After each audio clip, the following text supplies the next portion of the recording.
Okay, I'd like to take just a couple moments here and speak about an issue that we've probably all had at one time or another, and that is getting super glue on your paint.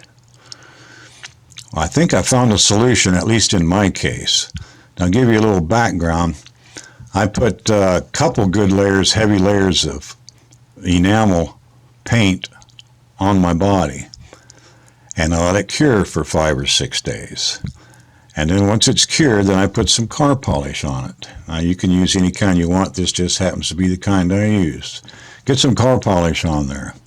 That way it'll kind of help protect a little bit from the oil on your fingers and such. But with that all on there, I had a situation where I was putting the alternator in the engine bay, and it was all glued up, and it slipped out of the tweezers and it flew across the engine bay and landed on the right fender, of course, leaving a nice little glob of super glue. Well, after trying many different things on my other models, this system here seems to work. When that happens to you, have some of this uncure handy. Have all this stuff handy while you're doing your gluing your final parts on. Put a little uncure on the end of a Q-tip, and wherever that spot is, rub that spot. And just use the clean part of the Q-tip until you run out of clean and get rid of it. Use the other end, another Q-tip if you have to, but just get it to where that super glue is gone. Your finish may look a little dull, but the super glue will be gone.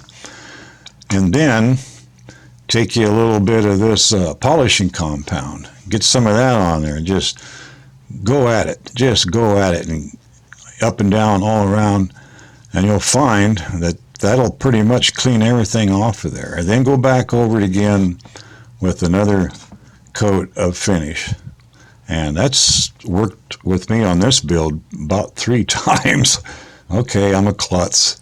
I got super glue all over the thing, but I did get it all out. So I hope this helps somebody.